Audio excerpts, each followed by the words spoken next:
Assalamualaikum warahmatullahi wabarakatuh. Pada pertemuan pertama, kita akan bahas tentang gerak benda dan makhluk hidup di lingkungan sekitar.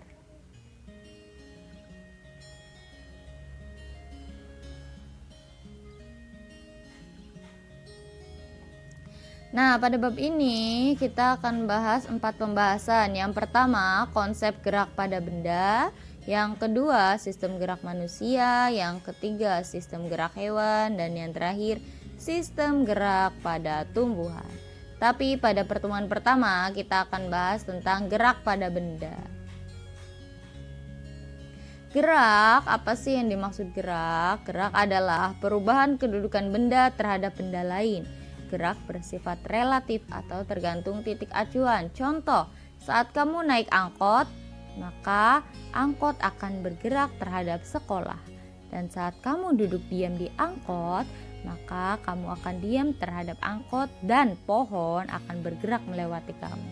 Jadi pada saat kamu di dalam angkot, seolah-olah rumah atau pohon itu bergerak, padahal sebenarnya kamulah yang bergerak. Nah, selanjutnya ada gerak lurus. Gerak lurus adalah gerak yang terjadi pada lintasan yang lurus. Gerak lurus terbagi jadi dua, yakni ada GLB atau gerak lurus beraturan dan GLBB atau gerak lurus berubah beraturan. Sebelum membahas GLB dan GLBB, kita perlu mengetahui ada beberapa istilah seperti jarak. Jarak adalah panjang lintasan yang ditempuh suatu benda. Perpindahan adalah perubahan kedudukan suatu benda dari titik awal dan titik akhirnya. Nah, di sini ada sebuah kasus. Dinda berjalan dari titik awal ke arah depan atau arah utara dengan jarak 3 km. Kemudian belok kanan menuju titik akhir sejauh 4 km. Berapa jarak dan perpindahan Dinda? Nah, untuk membedakannya kita ingat kalau jarak total lintasan yang dilalui Dinda.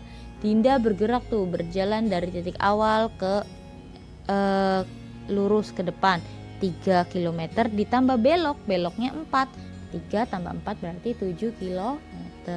Nah, ada perpindahan. Kemudian untuk perpindahan, perubahan titik awal dan titik akhir. Kita hanya melihat titik awal dan titik akhirnya saja ya. Tidak perlu melihat tadi jarak tempuhnya. Berarti berapa nih panjangnya, perpindahannya. Nah, di sini bisa dilihat garis C-nya. Itu berarti besar perpindahan itu sebesar garis C. Untuk mencarinya gimana? Untuk mencari sisi miring ini dengan menggunakan rumus Pitagoras. Nah, untuk rumusnya seperti apa? Untuk Pitagoras adalah rumus yang digunakan untuk mengetahui sisi miring segitiga. Kan tadi bentuknya sama ya, segitiga. Nah, rumusnya C sama dengan akar A kuadrat ditambah B kuadrat. Nah, tadi diketahui si Dinda jalan lurusnya sebesar 3 km. Kita anggap A 3 km, belok kanan 4 km. Nah, yang ditanya besar C-nya. Maka C sama dengan A kuadrat ditambah B kuadrat diakarkan. C sama dengan akar 3 kuadrat ditambah 4 kuadrat. Kita tahu 3 kuadrat itu 3 kali 3 9, 4 kuadrat 4 kali 4 16. Berarti C sama dengan akar 9 ditambah 16 sama dengan akar 25. Nah, akar 25 ini berapa? 5. Berarti jawabannya 5 km. Nah, selanjutnya kita akan bahas tentang GLB atau gerak lurus beraturan. Nah, dalam GLB itu ada istilah kelajuan dan kecepatan. Kelajuan adalah jarak yang ditempuh benda tiap satuan waktu, sedangkan kecepatan perpindahan yang ditempuh benda dengan lamanya waktu berpindah. Sebenarnya sama saja ya. Nah, rumusnya sama, satuannya juga sama, yakni meter per sekon. Rumusnya V sama dengan S per T. V-nya itu kelajuan atau kecepatan, S-nya itu jarak atau perpindahan, T-nya itu waktu. Contoh soal. Joko pergi ke rumah paman dengan berjalan kaki.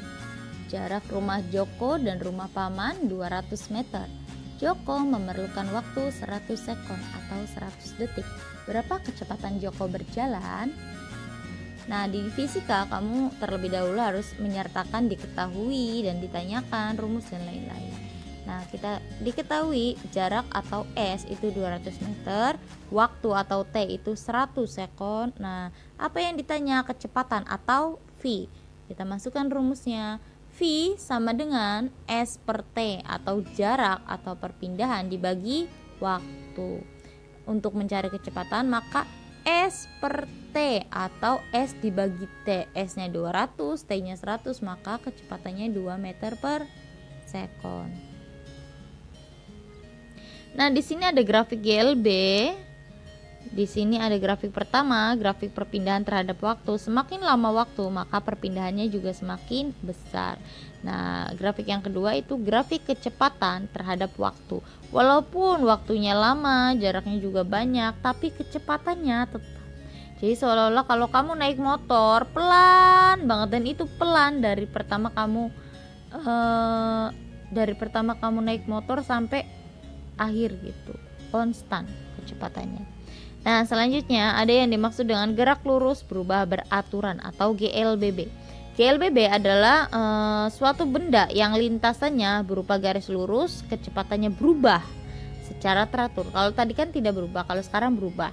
Nah, ada istilah baru nih, namanya percepatan.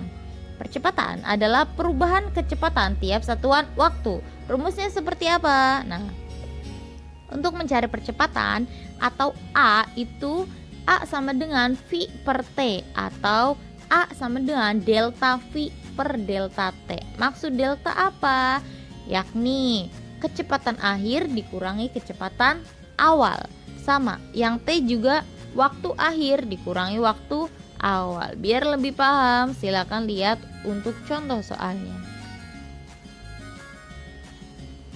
Diketahui sebuah mobil dengan kecepatan awal 2 meter per sekon, setelah mobil melaju 10 sekon atau 10 detik, kecepatannya bertambah menjadi 4 meter per sekon.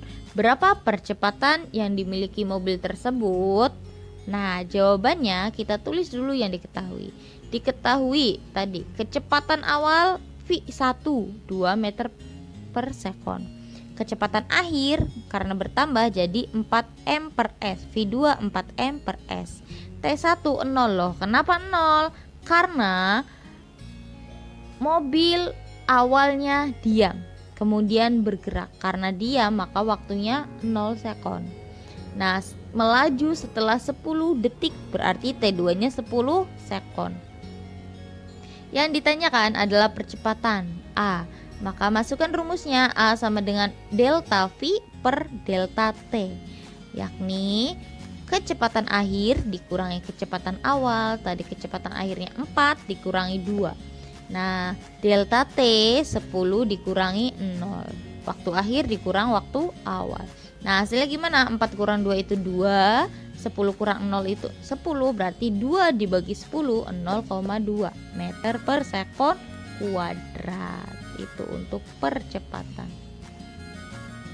Nah, ada beberapa rumus lain untuk GLBB. Ini ada 3 rumus untuk mencari jarak, untuk mencari kecepatan akhir atau VT, nah untuk mencari kecepatan awal atau V0 dan lain sebagainya. Untuk pembelajaran pertemuan pertama saya tidak terlalu memakai untuk ini ya, GLBB yang 3 rumus ini mungkin akan dipelajari di pertemuan selanjutnya.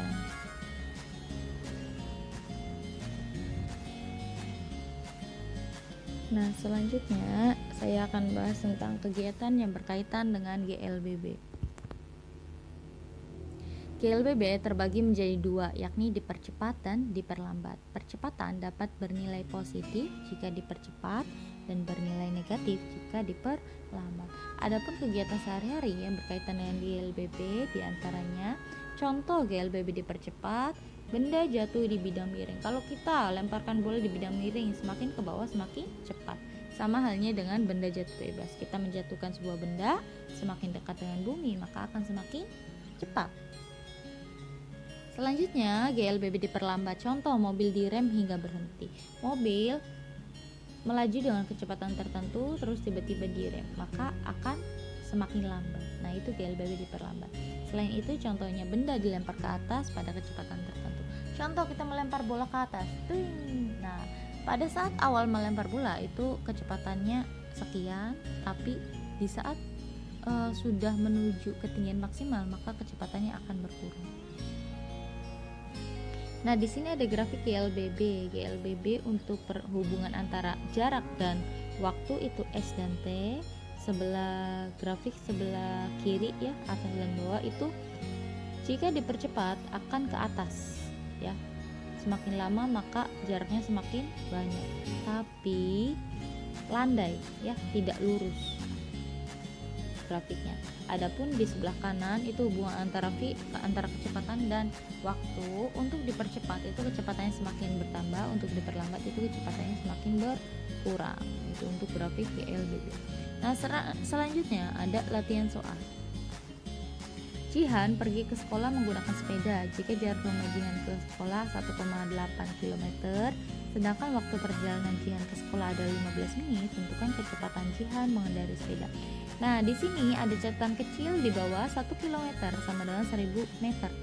Nah, satuan kecepatan itu meter per sekon. Jadi, kalau kilometer itu harus dipindah dulu ke meter. Caranya gimana? Dikali 1000. Kalau 1 km 1000 meter, maka 1,8 berapa meter tuh? Silakan cari.